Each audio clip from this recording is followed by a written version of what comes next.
Bueno, mientras esperamos que se sumen algunos alumnos más, quiero aprovechar el tiempo para que me pregunten algunas cuestiones que hayan tenido sobre el parcial, algunas dudas o algún planteo al respecto.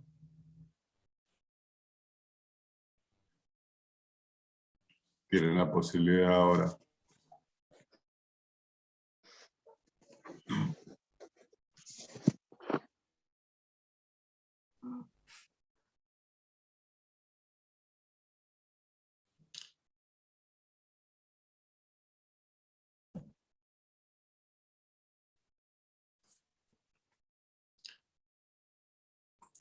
Bueno, ¿ninguna pregunta? Profe, ¿Sí? disculpe, yo le quería hacer una consulta sobre el trabajo práctico número 2. La otra semana no le pude hacer porque justo era el parcial. Yo entregué el último día, sí, faltando 3 horas, pero nunca me llegó el correo que vio que siempre mando un correo que es como reafirmando que hicimos la entrega. Sí. Y no sabía si le llegó o no mi trabajo. ¿Quién está hablando? Clarisa Benítez, profe. ¿Clarisa Benítez está hablando? Sí, sí. Bueno, perdí el audio.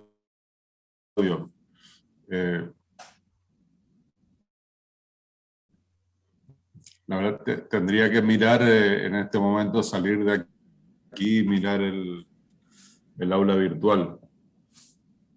Suponiendo que sea Clarisa Benítez, lo voy a anotar y voy a mirar después. Bueno, profe, sí, sí. Es porque no sabía si le llegó o no y esa no era mi duda. Bueno, tenés igual el Porque en el aula me correo, figuraba que sí, pero después en el... tenés el correo luis.delame@comunidad.une.edu.ar y podés enviarlo ahí también. Sí. Ah, bueno, por las dudas quiere que Por lo las reenvíe por dudas, ahí. sí. Por las dudas, O... sí. Sí. Bueno, bueno. Sí, sí. Bueno, profe, Por gracias. nada. Bueno, ¿nadie tiene alguna consulta sobre el parcial? Bueno, les tengo que decir que me impresionó en general, dada la cantidad de alumnos. Primero, dos cuestiones. Rindieron más de 150 alumnos y en el aula hay matriculados 133. Es decir, hay unos 20 alumnos que no se han matriculado. Segundo, no sé cuál es su intención, de si están cursando, no están cursando, se sumaron al último momento o no. Pero tendrían que ver cómo regularizan todas las cuestiones administrativas.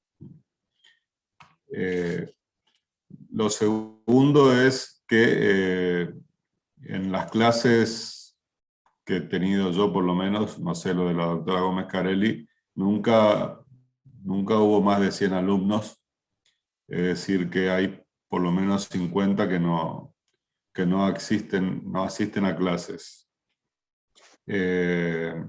No sé si eso influye o no al momento de rendir. Puede que sí, puede que no. Pero realmente hay una gran cantidad de exámenes que fueron de bajo nivel, en el sentido de que no sabían de lo que estaban hablando, es decir, poco estudio. Y como ha habido alumnas y alumnos que han rendido bien, es decir, es evidente que es una cuestión de estudio y no de comprensión. Aunque hay alumnos que tienen un problema de comprensión, probablemente porque todavía no han aprobado ni nociones introductorias o no han aprobado Derecho 1, entonces es más difícil entender cuando uno no tiene los pasos previos ya asimilados.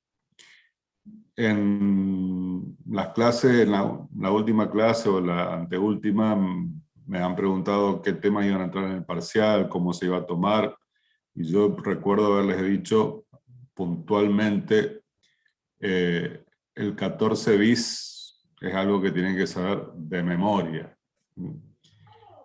Y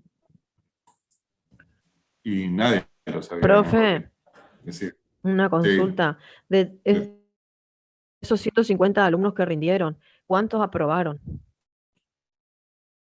y depende de la lista. Promocional. La lista promocional es, es mitad y mitad los aprobados con los, yo te digo, en la lista promocional aprobaron 45 Ok.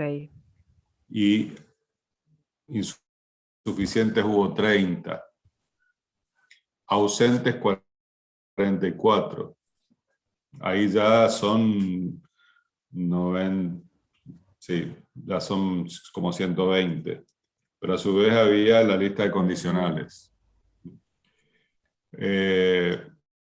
151 en total. Bueno, entonces 45 promocional aprobados. Aprobados, sí. ¿Aprobados con 7 o a partir de 6? No, lo que pasa, yo sé esta información por lo siguiente: cuando se termina el examen se hace un acta y hay que consignar la cantidad de aprobados, la cantidad de insuficientes y la cantidad de ausentes. Ah, bueno, está bien. Pero no por grupos de nota, es decir, ha habido gente que sacó 9, pero no dice 5 sacaron 9, 10 sacaron, no, eso Bueno. no, es la cantidad de aprobados, insuficientes y ausentes. Muy bien. Bueno, entonces. Así fue el acta de cierre. Ok, gracias. Por nada. Bueno, entonces también me preguntaron, además de 14 bis, que otras cosas entraban. Bueno, planteé lo de los delegados, que siempre se toma, la tutela sindical. Y bueno, aún así, sabiendo ya más o menos que se podía tomar, parece que podrían haber estado mejor. Podrían haber estado mejor. Profe, otra consulta. Sí. ¿De dónde sale, de dónde sale la ley 23.551? ¿En qué sentido? ¿De dónde sale? Claro, ¿cómo se llega a formar esa ley? Las Porque, leyes nacionales son generadas por el Congreso de la está Nación. bien, espere. Sí, eso sí, pero por ejemplo, yo tengo entendido, o sea, para mí, mi creencia es que hay una base que parte de la Carta Magna, que es la Constitución Nacional, Sí, para encarar determinadas leyes, como por ejemplo el artículo 14 bis, donde está basado la LST, y también parte de la ley 23.551. Tengo entendido que es así. O es sea, así. esa es la lógica que yo utilizo para relacionar cómo nace la ley Es 23.551. correcto. Es Ok, así. pero vio que en algunos artículos de la ley 23.551 no coincide del todo con la democracia sindical. No, Bueno, y eso me preguntó a mí la profesora y yo le expliqué esto y ella bueno, me dio su devolución, pero bueno, la cosa que me puso un 7. mira, no sé qué día rendiste vos. Yo estuve presente el primer día de examen, Ayer martes. rendí, ayer a la mañana. Antes que yo intervenga o después. O sea, ¿me viste a mí participar No, o no? no, usted no. Bueno, entonces, como no escuché todos los exámenes, bueno, justo vos me estás preguntando, el tuyo no lo escuché. Es decir, yo tengo otro trabajo a la mañana, el martes anterior pedí el día, pero ya no podía hacerlo 2 veces, entonces no participé, me sumé recién a la 1 del mediodía, por ahí, 1:15, hasta que terminó, que fue a las 2:30. En los exámenes, bueno, ustedes ya están en tercer año, o sea que le habrá pasado más de una vez. Hay sensaciones a veces de lo que es justo, lo que es injusto. Yo, si bien participé en los exámenes y la profesora me habilitó que yo haga preguntas, no soy el que fija la nota. Solo tuve 2 sensaciones de situaciones que son polémicas o injustas. No voy a nombrar a nadie y nadie tiene por qué identificarse. Pero había una alumna a la que yo le estaba haciendo preguntas que era evidente que estaba leyendo, o por lo menos estaba tratando de leer. Tan evidente era que se le reflejaban los lentes. Podría haber optado por decirle que terminó el examen y no seguir tomándole más. En vez de eso, decidimos seguir tomando, pero cambiándole las preguntas de una a otra para que no tuviera tiempo de estar leyendo la pantalla. Y bueno, empezó más o menos tambaleando, y después contestó, se defendió y terminó aprobando. Pero podría haberse dicho, no, usted tiene que retirarse del examen porque está tratando de hacer trampas. Después hay otro alumno que aprobó, pero con una nota baja, que tal vez podría haber sacado una nota un poco más alta. Fuera de eso, no tengo ninguna sensación de error, al contrario, se tuvo mucha paciencia porque había gente que evidentemente no sabía, no podía armar una frase ni 2 frases, y se fue paciente con todos. Así que tu caso particular no lo sé. No sé a qué apuntaba la pregunta, cómo estaba hecha, porque a veces hay que ver cómo, por lo que yo te escucho a vos, pero como no escuché en ese momento, no sabría decirte. Es decir, las leyes tienen que basarse en la Constitución. Yo ya en la clase misma, no me acuerdo cuál de las clases que di yo, mencioné que la ley nombra un derecho en forma general. Por ejemplo, derecho a trabajar. Pero no dice cuántas horas hay que trabajar, no dice, ni siquiera dice si efectivamente la persona va a tener trabajo, porque las personas no tienen trabajo. Tienen el derecho, pero no tienen trabajo. Entonces, también está permitido, les comenté, poner una industria o un comercio. Pero después resulta que hay normas que le dicen que hay ciertas actividades que están vedadas a las personas. Por lo menos en Argentina, incluso en la mayoría de los países es así, no se puede libremente uno, por ejemplo, poner una fábrica de armas. No, hay que cumplir una cantidad de requisitos enorme, y aún así no sé si la puede poner.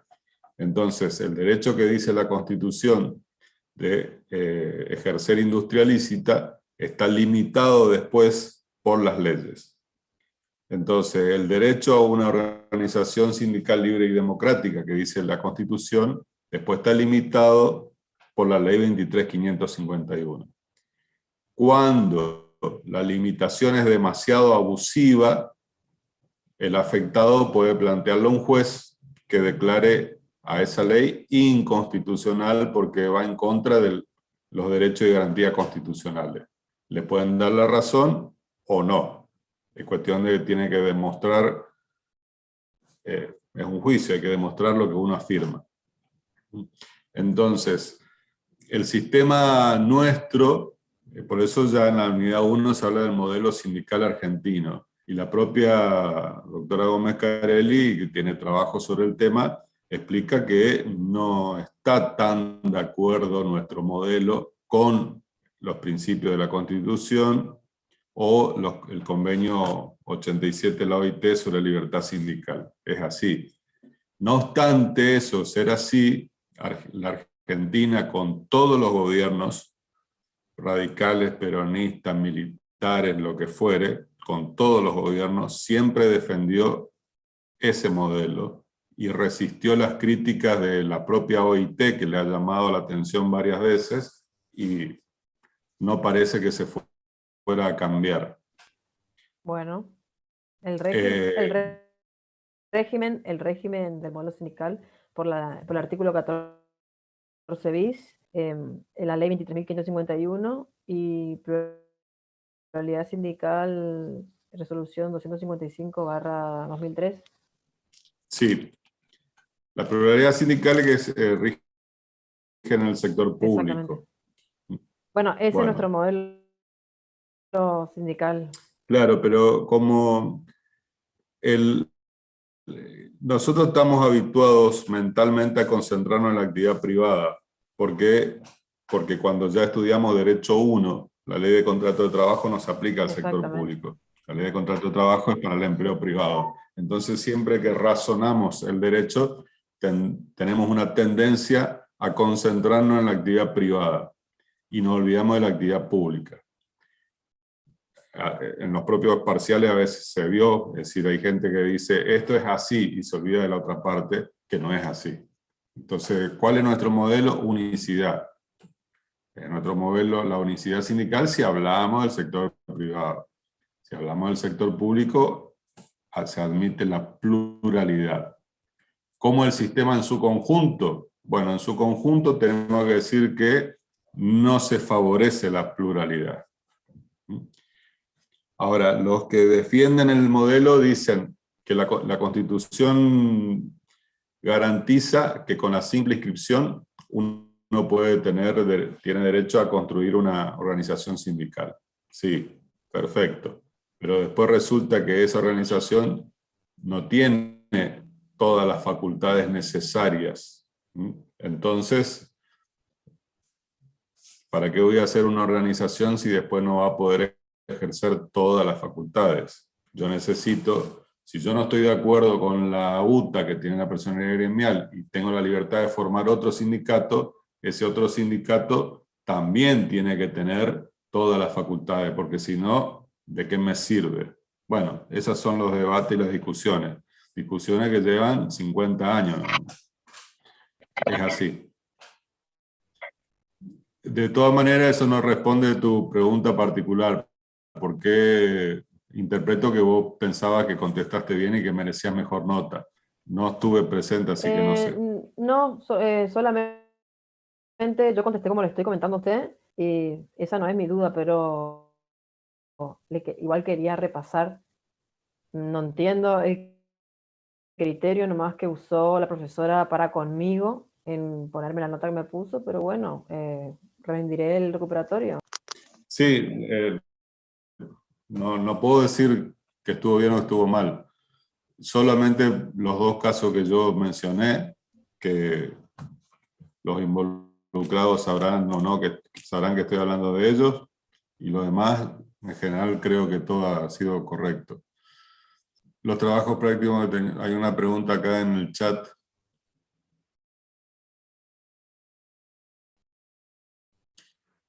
Me preguntan por el trabajo práctico y el tema de la asistencia y el trabajo por grupo. El trabajo se puede hacer en grupo.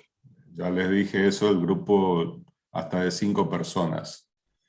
Me presentan un trabajo donde han participado 5 personas. Esas 5 personas tienen la asistencia a clase.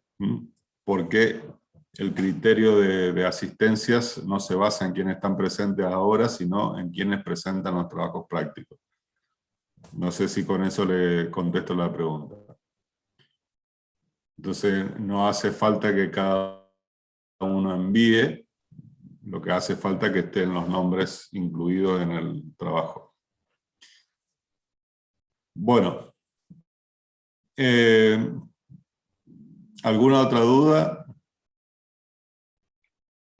Quiero yo remarcarles una cosa, porque hay una confusión que la he visto en el trabajo práctico y se ha repetido en el examen. Cuando uno estudia los principios del derecho del trabajo, tiene que ir al material teórico y estudiar los principios del derecho del trabajo. Entonces, tenemos principios del derecho individual, tenemos principios del derecho colectivo, y está clarísimo cuáles son. Es decir, vamos a concentrarnos en nuestra materia, derecho colectivo. ¿Cuáles son? Libertad sindical, democracia sindical, autonomía sindical, y si ustedes quieren pueden incluir subsidiariedad. Esos son los principios. Y sin embargo, varios de ustedes, cuando se le preguntan por los principios, empiezan a hablar del 14 bis. Y cuando se le pregunta por el 14 bis se quedan callados. Es decir, no. Pero empiezan a hablar del 14 bis, como que los principios fueran el derecho a las vacaciones pagas, el derecho de huelga. Esos son los derechos que están establecidos en el 14 bis. Pero no son los principios de la materia. Los principios de la materia son como guías que nos dicen, que nos dan la pauta del objetivo del derecho colectivo del trabajo, y también nos habla de las bases fundamentales del derecho del trabajo. Entonces, si yo digo que no estoy hablando de normas, cuando dije bases fundamentales no me refiero a la norma fundamental que ya sabemos que es la Constitución. Me refiero a lo que le da sentido a la materia. Lo que le da sentido a la materia, derecho al trabajo, es el principio protectorio. Eso es lo que le da sentido a la materia, que lo diferencia del derecho civil, que tiene otros principios, del derecho penal, que tiene otros principios, etc. Le da sentido. Entonces, el derecho colectivo se basa prácticamente, no al 100%, pero casi todo el derecho colectivo se basa en la participación de los sindicatos.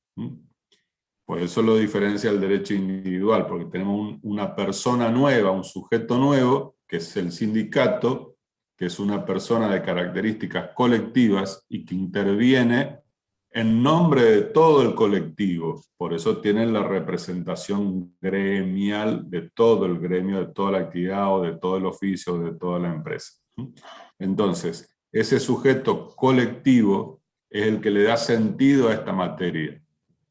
Y por eso la libertad sindical, la autonomía sindical y la democracia sindical es lo que le da la orientación y el sentido que esto tiene. Eso es un principio. En el derecho civil, el principio es la autonomía de la voluntad, por ejemplo. Una cosa que no tiene nada que ver con el derecho del trabajo, porque en el derecho del trabajo no se permite la autonomía de la libertad.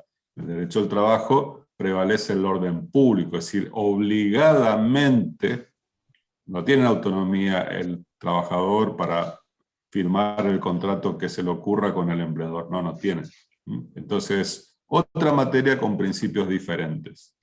Entonces, mezclar los derechos consagrados en la Constitución con los principios pone en evidencia que el que los mezcla no ha ido a estudiar la parte del programa que dice principios. Y es muy cortito, la verdad que llama la atención que no los dominen, porque son 3 o 4, depende del autor, y son muy sencillos, muy sencillos. Entonces, en todo caso, para el recuperatorio, el que no ha logrado entender y no le parece sencillo, al contrario, le parece complicado, bueno, podemos reforzar eso porque eso es elemental. Digo todo esto porque tiene que ver con la unidad que tenemos que desarrollar ahora.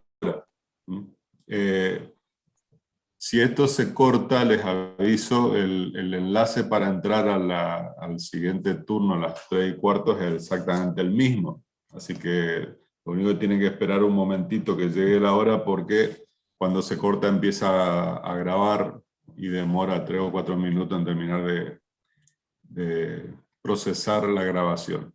Bueno, entonces, la unidad 5 que tenemos que ver ahora es la negociación colectiva.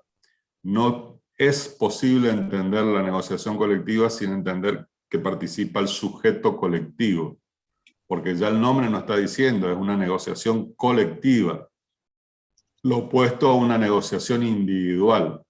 ¿Cuál es la negociación individual? El contrato individual de trabajo. Yo me voy a pedir trabajo, arreglo de palabra o arreglo por escrito, como sea, con el empleador y empiezo a trabajar y establezco una relación individual. La negociación colectiva requiere forzosamente, ya el nombre lo está diciendo, la participación de este sujeto que representa al colectivo, es decir, al sindicato.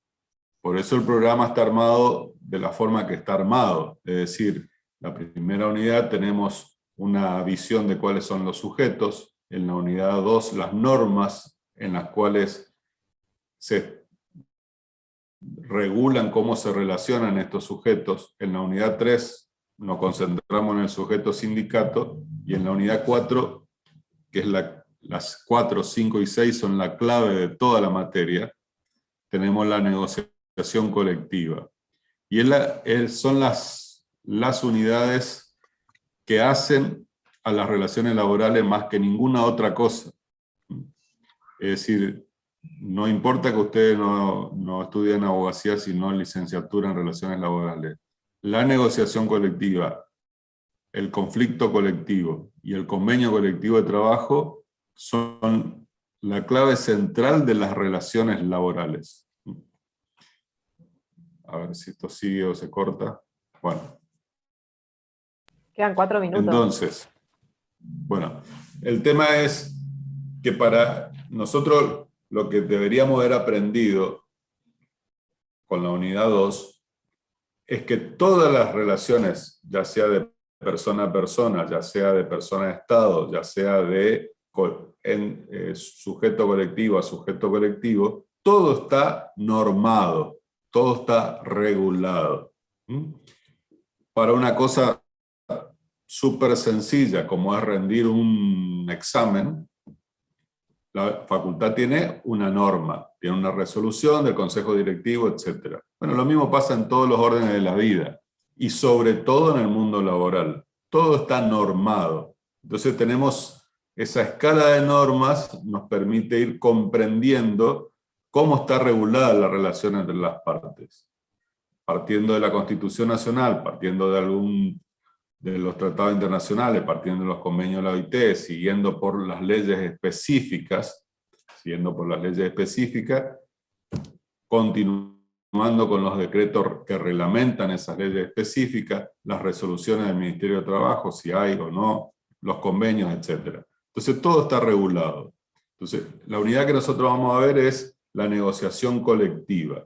Lamentablemente no la podemos ver en concreto como quien mira detrás de una ventana cómo se sientan las partes a negociar, cómo lo hacen, pero sí podemos deducir a través del estudio de la norma específica que nos regula esa negociación, cómo es que se produce. Ustedes saben, la profesora le habrá dicho que nosotros hacemos jornadas de alumnos todos los años. No sé qué va a pasar ahora porque nos hemos retrasado bastante con el tema del parcial.